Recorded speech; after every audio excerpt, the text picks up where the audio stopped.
VHP విశ్వ హిందూ పరిషత్ ఆధ్వర్యంలో రాష్ట్ర వ్యాప్తంగా ఆందోళనకు పిలుపునిచ్చారు. ముఖ్యంగా హిందువులపై అక్కడ దాడులు జరుగుతున్న దీన్ని ఎట్టి పరిస్థితుల్లోనూ సహించలేదు. అక్కడ రాష్ట్రపతి పాలన అమలు చేయాలంటూ ఒకవైపు విహెచ్పి ఆధ్వర్యంలో ర్యాలీ చేసిన ప్రస్తుతం నేను అభిష్ దగ్గర ఉన్నాను. ఒకసారి విహెచ్పి నేతలు ఉన్నారు, వారితో మాట్లాడదాం. అసలు ఈరోజు మీరు ఏంటి ఈరోజు ఆందోళన చేయడానికి గల కారణాలు ఏంటో, ఒకవైపు అక్కడ ఉన్నటువంటి ప్రస్తుత సిచ్యువేషన్ ఏ విధంగా ఉంది? మేము ఈరోజు ఈ నిరసన తెలపడానికి మెయిన్ కారణం హిందువులపైన దాడి. నిరంతరంగా బంగ్లాలో వెస్ట్ బెంగాల్లో నిరంతరంగా దాడులు జరుగుతూ ఉన్నాయి. ఎలక్షన్లు వచ్చినా దాడి, ఏదైనా కేంద్ర చట్టం ఏదైనా బిల్ తెచ్చినా దాడి, ఏ శుక్రవారం వస్తే ఆ శుక్రవారం దాడి, ఏదైనా ఎలక్షన్లు వస్తే కింద పంచాయతీ స్థాయి ఎలక్షన్లు వచ్చినా హిందువులపైన దాడి అనేది ఏం చూపిద్దామని రాక్షస పాలన జరుగుతూ ఉన్నది ఈ వెస్ట్ బెంగాల్ లోపల. సో దాన్ని వ్యతిరేకిస్తూ మేము ఈరోజు విశ్వ హిందూ పరిషత్ బజరంగ్ దళ్ దేశవ్యాప్తంగా నిరసన తెలుపుతా ఉన్నాం. హిందువులపైన జరుగుతున్న దాడి. వక్ఫ్ బోర్డు చట్టాన్ని కేంద్ర ప్రభుత్వం తెచ్చింది, దానిలో సవరణను తెచ్చినారు. ఏంది, ఎన్ని ల్యాండ్లు ఉన్నాయి, ఎంత రిజిస్టర్డ్ అయింది, ఎంత రిజిస్టర్డ్ కాలేదు, ఎంత ఏమొస్తుంది, దాని సర్వేలు దాని లెక్కలు తీద్దామని ఆలోచనతో చేసినారు. సో మీరు దానికి వ్యతిరేకించేది ఉంటే వ్యతిరేకించండి. దానికోసం మీరు సుప్రీంకోర్టుకి వెళ్ళండి, రాష్ట్రపతి నివేదిక పెట్టండి. కానీ హిందువులపైన దాడి అయితే ఎటువంటి ఏం చూపిద్దాం అనుకుంటున్నారు? హిందువులపైన నిరంతరంగా ఇదే దాడి అది జరుగుతూ ఉన్నది వెస్ట్ బెంగాల్ లోపల. ఇంకా అక్కడున్న పోలీసులు కానీ అక్కడున్న ఫైర్ ఇంజన్లు కానీ ఎటువంటి రెస్పాన్స్ లేదు.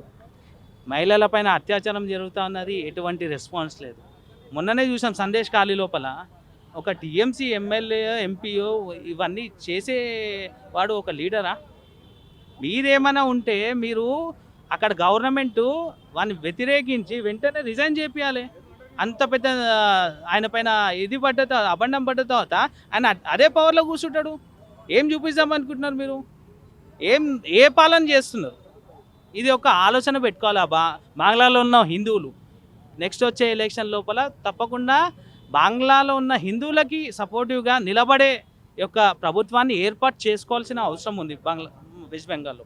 సవరణ బిల్లును ఎట్టి పరిస్థితుల్లోనూ ఆ రాష్ట్రంలో ఇంప్లిమెంట్ చేయమని ఒకవైపు కేంద్ర ప్రభుత్వం నుంచి గ్రీన్ సిగ్నల్ వచ్చింది, కానీ రాష్ట్రంలో మాత్రం ఇంప్లిమెంట్ చేయమని మమతా బెనర్జీ చెప్తున్నారు. ఏమంటారు? ఆమె ఎవరండి? దేశంలో ఒక చట్టం నియమిస్తే ఆమె ఆపడానికి ఏ హక్కు ఉంది? ఒకవేళ ఆపే హక్కు ఉంటే మళ్ళీ మనకి కాన్స్టిట్యూషన్ ఎందుకు? మన ఈ అవసరం లేని ఏమంటారు సపోర్టివ్లు ఎందుకు? ఏమనంటే మేము కాన్స్టిట్యూషన్నే పాలిస్తాము, మేము అది చేస్తున్నాం ఇది చేస్తున్నాం మాట్లాడతారు కదా. మళ్ళీ ఎటువంటి కాన్స్టిట్యూషన్లే సవరణ తీసుకొచ్చింది, అది ఎవరు తెస్తారు? కేంద్ర ప్రభుత్వం తెస్తారు. ఎక్కడ తెస్తారు? లోక్సభ రాజ్యసభలో బిల్లు పాస్ చేసి తెస్తారు. దాన్ని వ్యతిరేకించుంటే మీరు అక్కడ వ్యతిరేకించండి. మేము ఒక కాన్స్టిట్యూషన్లో ఒక అమెండ్మెంట్ తెచ్చినాం, మేము మా రాష్ట్రం లోపల అది చేయమంటే అది నడవదు కదా. ఇప్పుడు 370 అంటే ఆటోమేటిక్గా ఇంప్లిమెంట్ అయింది.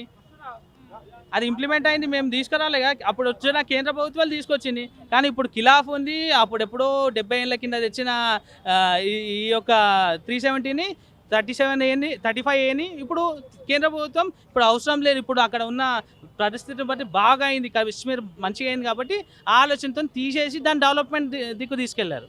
సో అదే రకంగా కేంద్ర ప్రభుత్వం ఏ చట్టం తెచ్చినా దేశవ్యాప్తంగా ఆలోచన చేసి తెస్తుంది.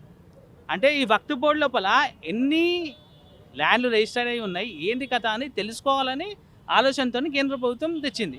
ఒక డిఫెన్స్, ఒక రైల్వే తర్వాత వక్ఫ్ బోర్డు దగ్గర ఇంతగానం ల్యాండ్ ఎక్కడికి వెళ్ళి వచ్చింది? ఏ ముస్లిం డొనేట్ చేశారు? దాని లోపల ఏముంది? 5 ఏళ్ళు మినిమం ఒక ముస్లిం 5 ఏళ్ళు నిరంతరంగా ఇస్లాం ప్రాక్టీస్ చేసి ఎవరైతే డొనేట్ చేస్తారో ఆ ల్యాండ్ని వక్ఫ్ బోర్డు కింద తీసుకుంటా ఉంది. సో ఆ వక్ఫ్ బోర్డు తీసుకుంటూ ఉన్నారు కాబట్టి దాన్ని ముస్లిం డొనేట్ చేసినట్టు ఉంటారు కాబట్టి అది చేస్తుంది. కాకపోతే ఇప్పుడు ఏమైపోయినంటే మొత్తం ఎవరు పడితే ఈ ల్యాండ్ నాదే, ఈ పార్లమెంట్ కింద నాదే, ప్రెసిడెంట్ కింద ల్యాండ్, ప్రెసిడెంట్ రెసిడెన్సీ ఏది ఉందో అది ల్యాండ్ నాదే, మొత్తం దేశం మొత్తం నాదే అంటున్నారు. ఏం చూపిస్తూ ఉన్నారు? ఏ ఆలోచనతో ఈ వక్ఫ్ బోర్డు ఈ బిల్లు పెట్టినారు ఉన్న ప్రభుత్వము అని ఆలోచన చేయాలి. డిమాండ్స్ ఏంటి, ఏం చెప్పాలనుకుంటున్నారు చివరిగా ప్రభుత్వానికి? మా డిమాండ్ ఏంటంటే మెయిన్లీ బెంగాల్లో వెంటనే రాష్ట్రపతి పాలన చేయాలి. రాష్ట్రపతి పాలన నియమించాలి. కేంద్ర ప్రభుత్వం వెంటనే చర్య తీసుకోవాలి. రెండోది, అక్కడ హిందువులపైన జరుగుతున్న ఎవరైతే దాడికి పాల్పడ్డారో వాళ్ళని వెంటనే శిక్షించాలి. మూడోది, వెంటనే అక్కడ ఉన్న ఆర్మీ చుట్టుపక్కల ఉన్న ఆర్మీ కేంద్ర ప్రభుత్వం బలగాలు ఏవైతే ఉంటాయో అది నిరంతరంగా ఆ యొక్క ప్రాంతాల్లో ఉండి అక్కడ ఉన్న హిందువులను కాపాడాలి. లేకపోతే బజరంగ్ దళ్ ఇప్పుడే ఆల్రెడీ ఉత్తరప్రదేశ్ నుంచి మన రాజస్థాన్ నుంచి ఆల్రెడీ బజరంగ్ దళ్ వాళ్ళు వెళ్ళారు, అక్కడ ఉన్నారు. వీలైతే మొత్తం దేశంలో నుంచి బజరంగ్ దళ్ 20 లక్షల పై మంది బజరంగ్ దళ్ కార్యకర్తలు అక్కడ వెళ్తారు. అక్కడ ఉన్న హిందువులను మేమే కాపాడుకుంటాం. జై శ్రీరామ్. సో డిమాండ్స్ ఏంటి? हिंदी డిమాండ్స్ చెప్పు, బోలియే. हमारा एक ही है डिमांड कि तुरंत केंद्र की सरकार और हमारे माननीय राष्ट्रपति जी एक्शन में आए और पश्चिम बंगाल के अंदर राष्ट्रपति शासन लगाए।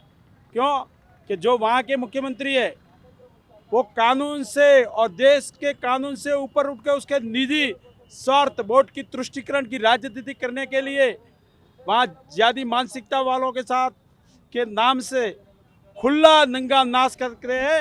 हमारी हिंदू माताओं बहनों के साथ इज्जत लूटी जा रही है, घरों पे हमला हो रहा जा रहा है, वहाँ हत्याएं हो जा रही है। इसलिए हमारा एक ही डिमांड है कि पश्चिम बंगाल में जल्दी से जल्दी राष्ट्रपति शासन लगाया जाए। क्यों कि ये बात करती है सनातनियों को तोड़ने के लिए, जातिवाद बात करती है, छत्रवाद बात करती है। पश्चिम बंगाल में स्वाभिमान का प्रतीक था, जहाँ से स्वामी विवेकानंद जी निकले, जहाँ से सुभाष चंद्र बोस निकले, और वहाँ पे आज ऐसा शासन जो सनातनियों पे हमला हो रहा है। अगर वक्फ बोर्ड का आंदोलन चल रहा है तो क्या हिंदुओं के घरों को क्यों लूटा जा रहा है? हिंदुओं की माता बहनों की इज्जत क्यों लूटी जा रही है? हिंदुओं की हत्या क्यों की जा रही है? क्यों कि ये ममता बनर्जी का षड्यंत्र है। वहाँ पश्चिम बंगाल में 1 साल के बाद में चुनाव होने वाले हैं, इसलिए अपने वोट की तुष्टीकरण की राजनीति करने के लिए ये खुद नंगा नाश करवा रही है, ज़्यादा मानसिकता वालों के साथ में मिलकर, और फिर रात शाम को उनको बुला के उनको सिरकों में बाया जा रहा है। ये ममता बनर्जी की नीति है।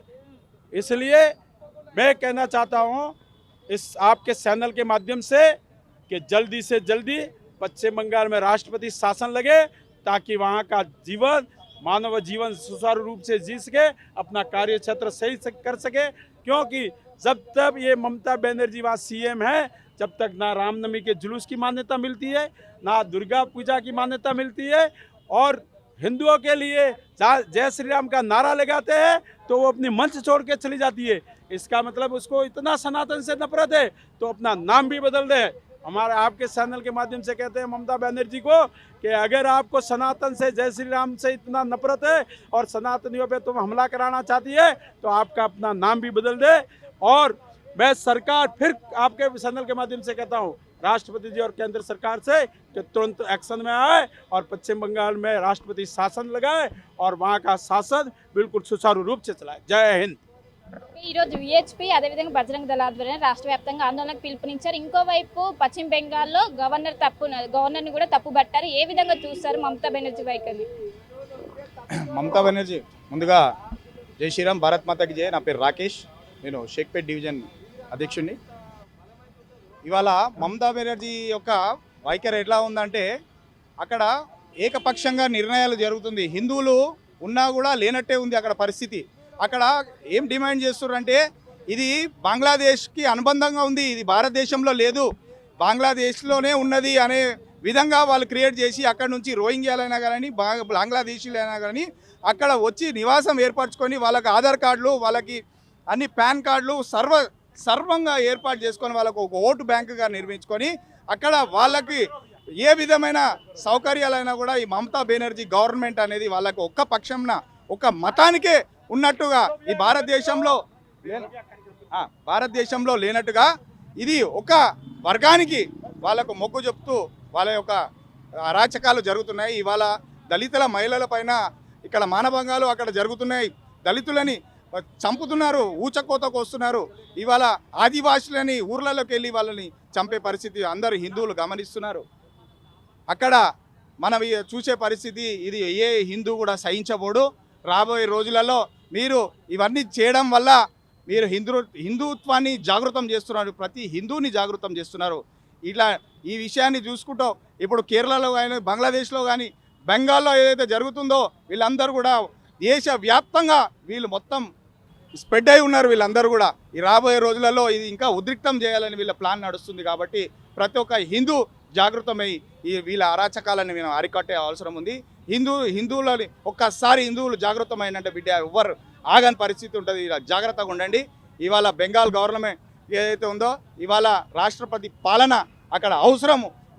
అక్కడ సామాన్య హిందూ అక్కడ వాళ్ళు చనిపోకుండా ఉండాలి, అక్కడ వాళ్ళకి రక్షణ కావాలంటే అక్కడ కంపల్సరీ రాష్ట్రపతి పాలన విధించాలని చెప్పి విశ్వ హిందూ పరిషత్, బజరంగ్ దళ్ ఏదైతే వివిధ క్షేత్రాలు ఏదైతే ఉన్నాయో రాబోయే రోజుల్లో ఈ కార్యక్రమాన్ని ఇంకా ఉధృతంగా చేసి మేము సహించబోము. ఒక హిందూ పైన జాడి జరిగినా కూడా మేము సహించబోము అని చెప్పి ఈ సందర్భంగా మీకు తెలియజేస్తున్నాను. జై శ్రీరామ్. సో మొత్తం మీద పశ్చిమ బెంగాల్లో జరుగుతున్నటువంటి హిందువులపై జరుగుతున్నటువంటి హింసని ఎట్టి పరిస్థితుల్లోనూ సహించలేదు, ఏకపక్షంగా వ్యవహరిస్తున్నారు. దీనిపైన మేము పోరాడుతాము.